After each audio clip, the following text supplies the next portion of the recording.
একে তো টানা ৩ দিন সরকারি ছুটি ও ভোট দিতে, তার উপর উৎসবের ভোট, তো সবকিছু মিলিয়ে রাজধানী ছাড়ছে নগরবাসী। এই যাত্রার খবর জানাতে আমাদের সাথে কমলাপুর রেল স্টেশন থেকে যুক্ত হচ্ছেন সহকর্মী মাহমুদুল হাসান নাজিম। নাজিম সম্ভবত আমাদের সাথে যুক্ত আছেন। নাজিম, একে তো মনে হচ্ছে একদম ঈদের আমেজ বলা যায়। সকাল থেকে দেখছি গতকালকে থেকে ঘরমুখো মানুষের ভিড় রেল স্টেশন, বাস স্টেশনগুলোতে। সবার এবার ঈদ যাত্রা হলো, এবার কিন্তু ভিন্ন যাত্রা, ভোটের যাত্রা, ভোট দেওয়ার জন্য যে যাত্রা, সেটি কেমন দেখছেন সবকিছু মিলিয়ে সেখানকার তাদের ভোট যাত্রা? হিমাদ্রি, আপনি ঠিক বলেছেন যে আসলে গতকাল থেকে কিন্তু যে ঈদের একটা আমেজ, ঈদের পূর্বের মুহূর্তে বাড়ি যাওয়ার জন্য যে নগরবাসী তাদের একটা প্রাক প্রস্তুতি থাকে, সেটির কিন্তু একটি মহড়া হয়ে গেল এইবারের ভোট উৎসবে। সারা দেশে ভোটের জোয়ার বইছে, তার সঙ্গে নগরবাসীও যোগ দিয়েছে। আর সেই যোগ দিতে গিয়ে কিন্তু আসলে বাস এবং রেল স্টেশনগুলোতে ছিল উপচে পড়ার ভিড়। গতকাল থেকে কিন্তু অনেক জায়গাতে কিন্তু যাত্রীদের উপচে পড়া ভিড় ছিল, লক্ষ্য করা গেছে। কিন্তু গতকালের তুলনায় আজকে কিন্তু অনেকটাই যাত্রী তুলনামূলক অনেকটাই কিন্তু কমে আসছে, আর যথারীতি ট্রেনগুলো ছেড়ে যাচ্ছে।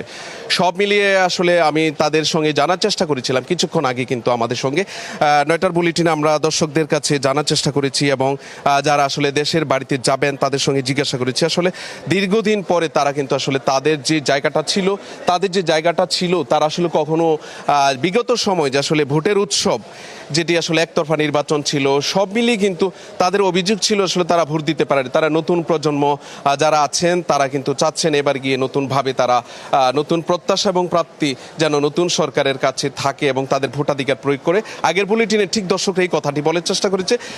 এখন ট্রেনের জন্য অপেক্ষা করছে এমন একজন যাত্রী, তার সঙ্গে আমরা কথা বলবো, জানার চেষ্টা করব আপনার নাম এবং কোথায় যাবেন এবং আপনি যাওয়ার আসলে উদ্দেশ্যটা কি।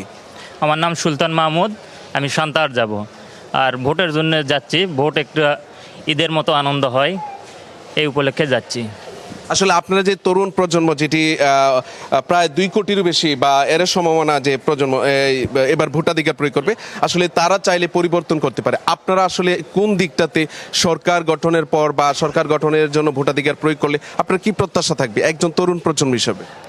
একজন তরুণ প্রার্থী হিসাবে আমি বলতে চাই যে দেশের উন্নয়ন যে করবে যোগ্য প্রার্থী দেখে আমরা ভোট দেব।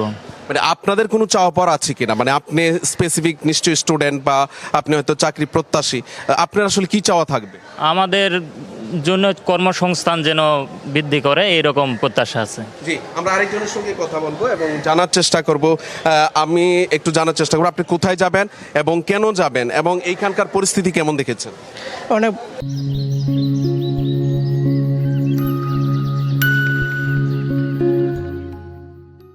পরিস্থিতি অনেক ভালো, কিন্তু আমি যাবো রংপুরে। আমি চাচ্ছি অনেক আমার যে নতুন যে ভোটার আনটি আমার যে ভোট যে হয়েছে, যে ভোটটা তো দিতে পারে, আমার যে প্রাপ্য যেটা আমি যেন এটা দিতে পারি, তার জন্য যাচ্ছি দেশের বাড়িতে।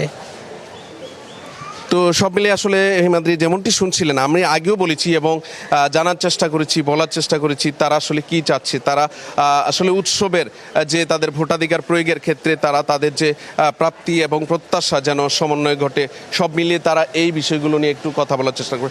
আমি আরেকজন যারা আসলে যাওয়ার জন্য যিনি প্রস্তুত হয়েছিলেন, এবং আপনি তো কোথায় যাবেন এবং আপনার নাম কি এবং কোথায় যাবেন, যাওয়ার উদ্দেশ্যটা কি একটু?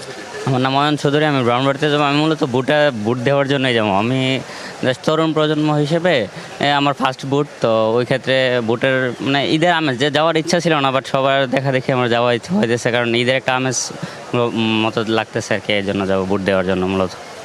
এবং আপনার কাছে রাষ্ট্রের কাছে যে নতুন সরকার আসবে, আপনারা যাকে সর্বোচ্চ যে নতুন তরুণ ভোটার হয়েছেন তাদের কাছে আপনার তাদেরকে না, আমার এখন আগামী প্রজন্মতে যে সরকার আসবে তার কাছে আমার চাওয়াটাই থাকবে যাতে শিক্ষার্থীদের ভালো একটা কর্মসংস্থানের দিকগুলো তুলে ধরা হয় আর কি। আর হিমাদ্রি যেমনটি আসলে তিনি বলেছিলেন যে ট্রেনের ব্যবস্থা সকাল থেকে কিন্তু যথারীতি সবগুলো ট্রেন ছেড়ে গিয়েছে। এখন যে ট্রেনটি আসলে যাওয়ার জন্য তারা প্রস্তুত রয়েছে, এখান থেকে ছেড়ে যাবে। এর আগে কিন্তু সব মিলিয়ে 8 থেকে 10টি ট্রেন কিন্তু যথারীতি দেশের বিভিন্ন গন্তব্যে ছুটে গিয়েছে। আর আজও প্রায় 43টির মতো আন্তনগর ট্রেন সারাদিনে যাবে। এছাড়াও রয়েছে কমিউটার ট্রেন দেশের বিভিন্ন গন্তব্যে তারা ছুটে যাবে। তো সব মিলিয়ে আসলে এখানকার পরিস্থিতি এই ছিল আমার কাছে অবস্থান। হিমাদ্রি। নাজিম, ধন্যবাদ আপনাকে।